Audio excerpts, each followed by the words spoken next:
Hello guys, അപ്പോൾ ഇന്നത്തെ video വന്നിട്ട് ഉത്സവം വ്ലോഗ് 2 ആണ്. അപ്പോൾ ഇന്ന് നമ്മുടെ ചിറക്കടവ് ശ്രീ മഹാദേവ ക്ഷേത്രത്തിലെ 9ാം ഉത്സവമാണ്. അപ്പോൾ ഇന്ന് വൈകിട്ട് 4:30 കുടമാറ്റം ഉള്ളത് കൊണ്ട് തന്നെ ഞാൻ 4 മണിയായപ്പോഴത്തേനും അമ്പലത്തിലേക്ക് വന്നിട്ടുണ്ടായിരുന്നു. 4 മണിയാകുമ്പോൾ കുടമാറ്റം തുടങ്ങുമെന്നായിരുന്നു നോട്ടീസിലുണ്ടായിരുന്നത്. പക്ഷേ 4:30 ആയിട്ടും തുടങ്ങിയിട്ടുണ്ടായിരുന്നില്ല. അവിടെ നമ്മുടെ ആനകളെല്ലാം റെഡി ആയിക്കൊണ്ടിരിക്കുകയായിരുന്നു കുടമാറ്റത്തിന് വേണ്ടിയിട്ട്. നെറ്റിപ്പട്ടം എല്ലാം കെട്ടി, അതുപോലെ തന്നെ ഭഗവാന്റെ തിടമ്പ് എഴുന്നള്ളത്തും ഉണ്ടായിരുന്നു. അതിനുശേഷം ഒരു 5 മണിയൊക്കെ ആയപ്പോഴത്തേനും ആണ് കുടമാറ്റം തുടങ്ങിയിട്ടുണ്ടായിരുന്നത്.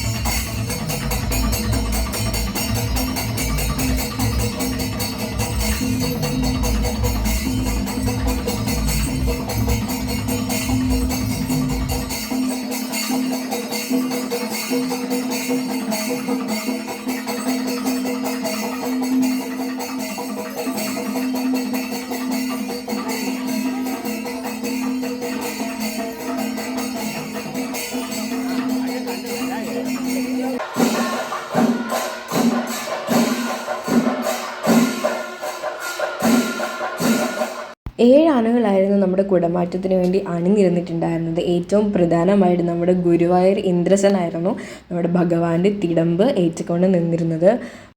പിന്നെ മലയാലപ്പുഴ രാജൻ, താടത്താവള രാജശേഖരൻ, ഉണ്ണിമങ്ങാട് ഗണപതി, ചൂരൂർ മഠം രാജശേഖരൻ, നെല്ലിക്കാട്ട് മഹാദേവൻ, ചെമ്മരപ്പള്ളി മാണിക്യം എന്നീ ആനകളും കൂടി ഉണ്ടായിരുന്നു നമ്മുടെ കുടമാറ്റത്തിൽ.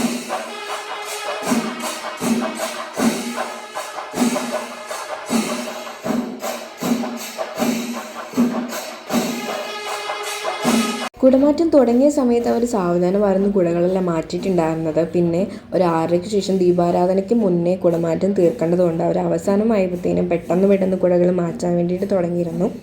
നമ്മുടെ അമ്പലത്തിൽ ആദ്യമായിട്ട് കുടമാറ്റം വന്നതിന് ശേഷം ഞാൻ മിക്ക വർഷവും കുടമാറ്റം കാണാൻ വേണ്ടിയിട്ട് പോകാറുണ്ടായിരുന്നു. എനിക്കിത് ഭയങ്കര ഇഷ്ടമാണ്. കാരണം പലതരത്തിലുള്ള പല വർണ്ണങ്ങളിലുള്ള കുടകളിങ്ങനെ മാറ്റി വെക്കുന്നത് നല്ല രസമാണ് ഇത് കണ്ടുകൊണ്ടിരിക്കാൻ. അപ്പോൾ ഈ വർഷവും കുടമാറ്റം കാണാൻ പറ്റിയത് എൻ്റെ വലിയൊരു ഭാഗ്യമായിട്ടാണ് ഞാൻ വിചാരിക്കുന്നു. അപ്പോൾ കുടമാറ്റം കഴിഞ്ഞ് നമ്മുടെ ആനകളെല്ലാം ഭഗവാന് ചുറ്റും വലം വയ്ക്കുന്ന കാഴ്ചയാണ് നമ്മളിപ്പോൾ കണ്ടുകൊണ്ടിരിക്കുന്നത്.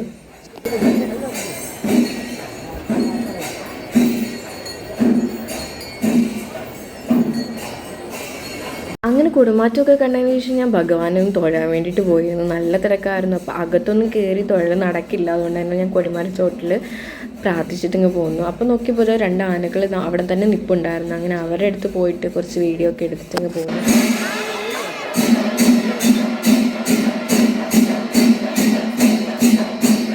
ശേഷം 9:30 നമ്മുടെ ജാസി ഗിഫ്റ്റിൻ്റെ ഗാനമേള ഉണ്ടായിരുന്നു. അപ്പോൾ അത് കേൾക്കാൻ വേണ്ടിയിട്ട് ഞാനും അനിയനും പിന്നെ അവൻ്റെ ഒരു കൂട്ടുകാരനും ഉണ്ടായിരുന്നു. അപ്പോൾ നമ്മൾ ജാസി ഗിഫ്റ്റിൻ്റെ ഗാനമേള കേൾക്കാൻ വേണ്ടിയിട്ട് അവിടെ ആദ്യം പോയിട്ട് സ്ഥലം പിടിച്ചിരുന്നു. അങ്ങനെ ആദ്യം നമ്മളവിടെ പോയിരുന്നപ്പോൾ വലിയ തിരക്കും കാര്യങ്ങളൊന്നും ഉണ്ടായിരുന്നില്ല. കുറച്ച് കഴിഞ്ഞപ്പം നോക്കണേ നല്ല തിരക്കായിരുന്നു. നമുക്ക് ഇരുന്നിടത്തുനിന്ന് എണീറ്റ് പോയാൽ പിന്നെ നമുക്ക് സീറ്റൊന്നും കിട്ടില്ല. അതുപോലെ നമുക്ക് തിരിച്ച് വീട്ടിലേക്ക് പോകാനൊരു വഴി പോലും ഉണ്ടായിരുന്നില്ല. അതുപോലെ തിരക്കായിരുന്നു ഗാനമേള കേൾക്കാൻ വേണ്ടിയിട്ട്. നമ്മൾ അവിടെ ഒരു ഇലഞ്ഞി മരത്തിൻ്റെ ചോട്ടിൽ സ്റ്റെപ്പിലായിരുന്നു ഇരുന്നിട്ടുണ്ടായിരുന്നു. നല്ല സുഖമായിരുന്നു അവിടെ ഇരിക്കാൻ വേണ്ടിയിട്ട്. ഇടയ്ക്കിടയ്ക്ക് ഇലഞ്ഞി പൂക്കൾ നമ്മുടെ ദേഹത്തോട്ട് വീഴുന്നുണ്ടായിരുന്നു. അന്നേരം നമ്മളൊരു 11 മണി വരെ ജാസി ഗിഫ്റ്റ്സിൻ്റെ ഗാനമേളൊക്കെ കേട്ടിട്ട് വീട്ടിലേക്ക് പോയി. അപ്പോൾ ഇത്രയേ ഉള്ളൂ ഇന്നത്തെ വീഡിയോ വന്നിട്ട്. അപ്പോൾ എല്ലാവർക്കും ഓക്കെ, ബൈ.